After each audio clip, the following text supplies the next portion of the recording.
Welcome. In front of me is a Google Pixel tab, and today I'll show you a couple tweaks and tricks you can do on this device.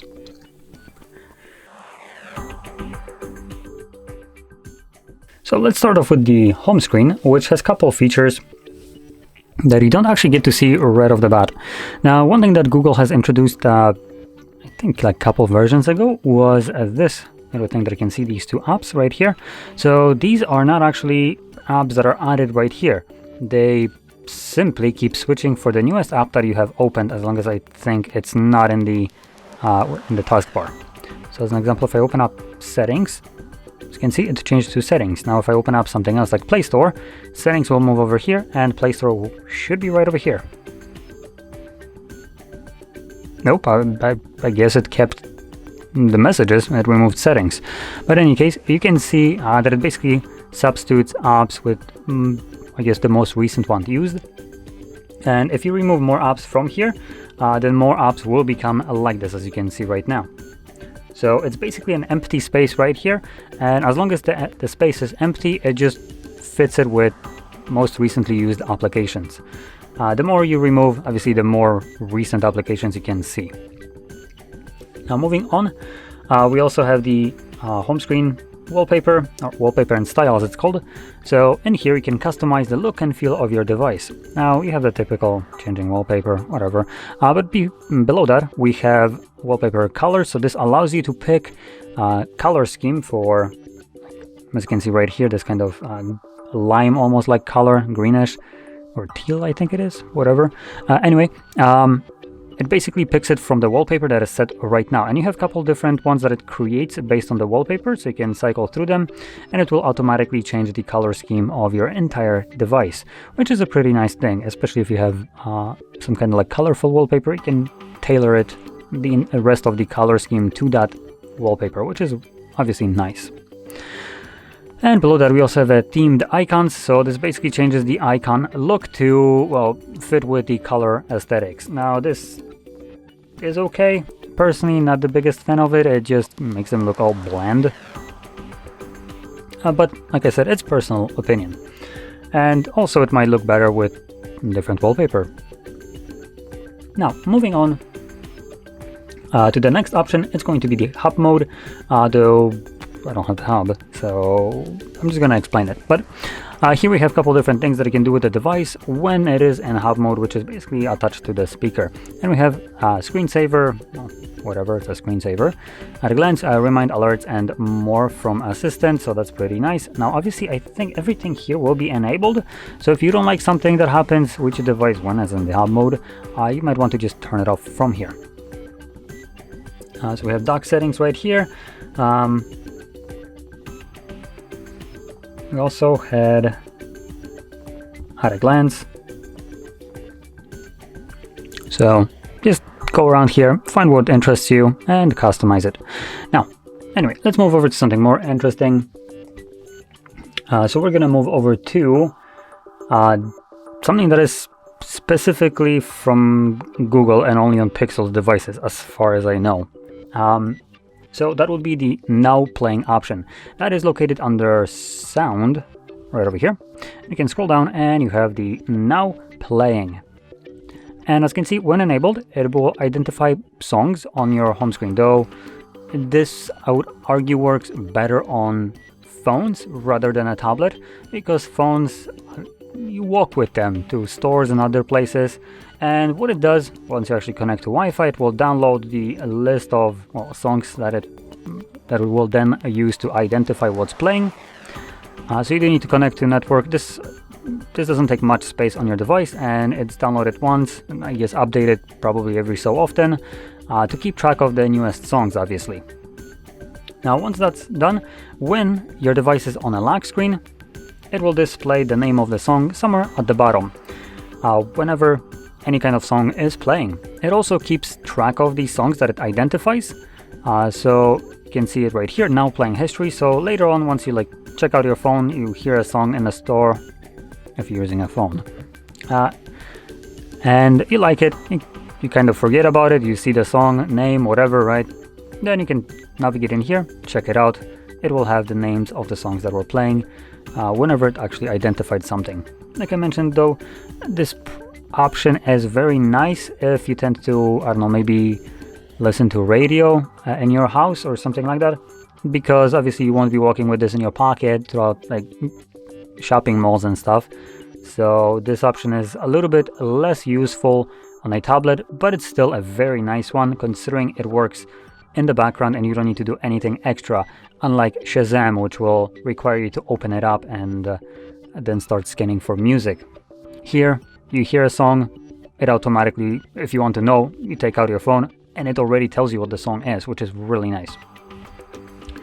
Now anyway, let's move over to the display section right over here, where we'll have a couple things. So we have the dark mode right here. If you want to enable just the dark theme, you can switch it on. You also have the option to enable it by tapping on a text on a schedule, either from sunset to sunrise or on a custom timer. And going back, another thing we have here will be the colors. This allows you to change just a saturation of the display. Now, I don't think that me changing it will, because you can see just a little bit of a difference. If you pay attention to this section right over here, you can see that it becomes more vibrant, less. So this is just more saturated, while natural is a little bit more toned down, though the differences here are very subtle. Can you like swipe? There we go. Anyway, just another example right here. Here you can see it a little bit more. So there we go. Now this is completely preferential. I do myself prefer natural, a little bit more toned down and realistic. Now, one next thing that I'm going to touch upon, this is this one, the adaptive tone. So dynamic adapts the display to warmer or cooler tones based on the ambient light. So I don't think I will be able to show this very accurately. It is enabled by default, but I'm going to turn off one of the lights, which is a warm light, and we'll see if we can see some kind of shift in the tone.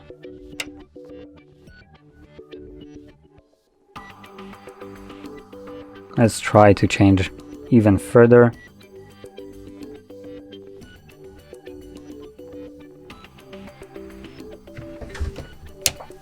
Nope, I honestly don't see much of a difference here.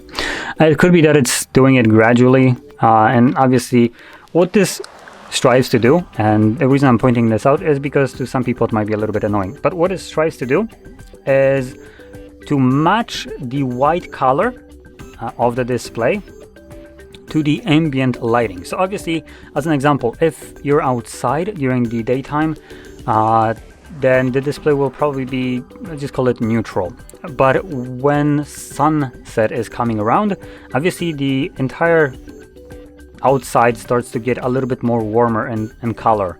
So you have the sunset, which basically brightens and warms up the entire city, for instance, and then the device will see that the tones that it's getting are a little bit more to the warm side, orangish and so on, and it will match it on the display so it looks like the display is still white compared to the rest of the environment. Because typically if you have like the sunset going on and then your display just normally, it would look super bluish compared to the environment that you're in, and obviously vice versa.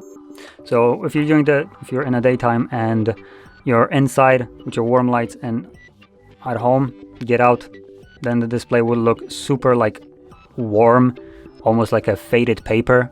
So that's again something that you don't want really. And what this option does is just kind of tries to equalize the warmth of the display to the environment. Now, moving on to the last option that I wanted to show you, it's the notifications or notification bubbles, or right over here. Now this is, I believe, enabled by default, but if it's not, you can toggle it on here. And basically what it allows you to do is have some conversations and applications that allow you to talk, like for instance Messenger, appear in a bubble. Now it is literally ripped from what Facebook did with their Messenger, but obviously if it ain't broke, don't fix it. And a lot of the devices implemented that nowadays into their into their system, because it is a pretty nice option to be able to run either applications or conversations like this and just have them be movable. Now, there's one last thing that I didn't mention, and it's the dock that you can access on the device. And typically you have the little bar right here to swipe up to go home, swipe and hold whatever to, you get the point. But if you just swipe it a little bit, it brings up your dock that is visible right over here. Just shrinks it a bit and obviously positions it in the middle.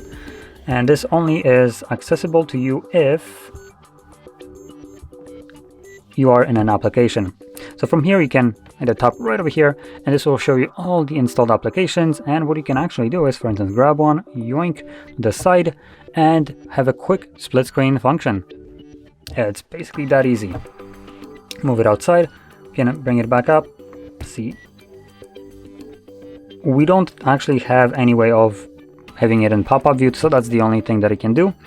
But you can also obviously swap between the apps quickly, and because we have the couple applications that dynamically show you the most used one, you can just kind of start swapping between them without much of a hassle. So there we go. Now, with that being said, hopefully you found this very helpful. If you did, don't forget to hit like, subscribe, and thanks for watching.